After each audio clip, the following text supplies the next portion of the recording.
आज हम करने वाले हैं रिवीजन बीएनएस की क्लास 20 का। ठीक है, तो आज अध्याय स्टार्ट हो गया, अध्याय 9। अध्याय कौन सा? 9। इसमें क्या है? इसमें है चुनाव संबंधी अपराध। देखो, धारा है 169, ये इम्पोर्टेंट धारा है, इसको याद कर लेना। तो धारा 169 यानी कि 169 क्या कहती है कि अभ्यर्थी यानी कि कैंडिडेट और निर्वाचन अधिकार की परिभाषा। अब निर्वाचन अधिकार से तुम्हारा क्या मतलब है कि चुनाव में खड़ा होना, चुनाव में न खड़ा होना, चुनाव में खड़े होकर बैठना, चुनाव में मत यानी वोट डालना और चुनाव में मत न डालना, ये निर्वाचन अधिकार है, तुम्हारा मन है। ठीक है, और अभ्यर्थी कैंडिडेट यानी जिसने चुनाव के लिए नामांकन भरा है, इनकी नॉमिनेशन किया है, उसके लिए यानी कि जिसे पर्चा भरा है वो है अभ्यर्थी। ठीक है, क्लियर। अब धारा 170 क्या कहती है? धारा 170 इम्पोर्टेंट है, याद कर लेना। रिश्वत यानी कि ब्राइब की परिभाषा चुनावों से संबंधित, और जो ये रिश्वत है ये किसकी बात करती है? चुनावों से संबंधित रिश्वत है। धारा 173, धारा 173 में क्या है? रिश्वत का दंड है। रिश्वत किस में? 170 में। और रिश्वत का दंड किस में? 173 में। क्लियर। दंड क्या है रिश्वत का? तो जेल है 1 साल तक की, या फिर फाइन है, या दोनों से दंडित किया जा सकता है। ठीक है, धारा याद रख लेना, ये दोनों धारा याद रख लेना। धारा 170 यानी कि रिश्वत की परिभाषा, धारा 173 यानी कि रिश्वत का दंड। क्लियर। अब बात करते हैं धारा 171 की। धारा 171 कहती है कि चुनावों पर अनुचित प्रभाव डालना। क्या? चुनावों पर अनुचित प्रभाव डालना क्या अपराध है? चुनावों में हस्तक्षेप करना, या फिर धमकी देना, या फिर आध्यात्मिक निंदा करना, या दैवीय कोप के भजन की धमकी देना। ठीक है, ये सब अपराध है। अब बात करते हैं धारा 172 यानी धारा 172 क्या कहती है कि चुनावों में प्रतिरूपण यानी कि चुनावों में फर्जी वोट डालना, किसी अन्य का रूप धारण करना।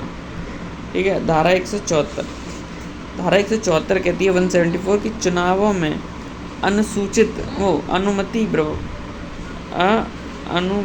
अनुमित प्रभाव, चुनाव में अनुमित प्रभाव या प्रतिरूपण के लिए दंड।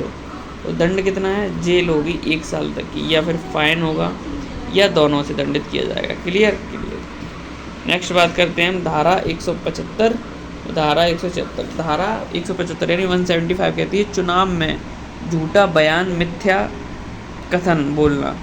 और दूसरा है धारा 176 जिसमें है चुनाव के संबंध में अवैध भुगतान। ठीक है, क्लियर। अब बात करते हैं नेक्स्ट। अब चैप्टर स्टार्ट होता है हमारा चैप्टर 10 जिसमें है सिक्कों, करेंसी नोट, बैंकों, नोटों और सरकारी स्टाम्पों से संबंधित अपराध। धारा 178 है, मोस्ट इम्पोर्टेंट धारा है, धारा याद रख लेना। ठीक है, कि जाली या नकली करेंसी बनाना अपराध है। अब जाली या नकली करेंसी में जैसे कि सिक्के बनाना, करेंसी नोट हो गए, बैंक नोट हो गए, और सरकारी स्टाम्पों का कूटकरण करना, तो ये अपराध है। इसके लिए दंड कितना है? आजीवन कारावास होगा, लाइफ इम्पीचमेंट, या फिर जेल होगी, या फिर फाइन होगा। ठीक है, और जेल कितनी होगी? जेल होगी तुम्हें कम से कम मिनिमम 10 साल की। ठीक है, क्लियर। बात करते हैं धारा 179। धारा 179 कहती है कि नकली जाली करेंसी को असली करेंसी की तरह उपयोग करना, तो ये दंड है। इसमें करेंसी में सिक्के भी आ जाएंगे, करेंसी नोट आ जाएंगे, बैंक नोट और सरकारी स्टैम्प भी आ जाएगा। तो इसके लिए क्या दंड है?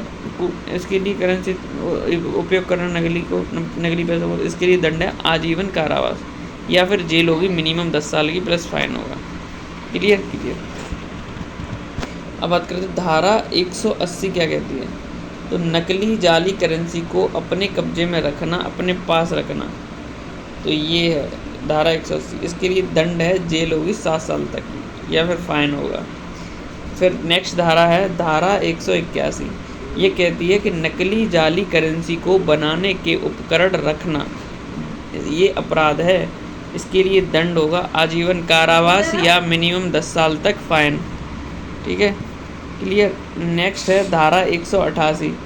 धारा 188 कहती है कि टकसाल यानी कि टकसाल से सिक्के बनाने के उपकरण गैर कानूनी रूप से ले लेना, यानी कि क्या बनाने के लिए? टकसाल से सिक्के बनाने के उपकरण गैर कानूनी रूप से ले लेना, यानी कि टकसाल को बोलते हैं मिंट। टकसाल जहाँ सिक्के ढाले यानी कि बनाए जाते हैं। इसके लिए क्या दंड है? इसके लिए दंड है जेल होगी 7 साल तक की प्लस फाइन होगा।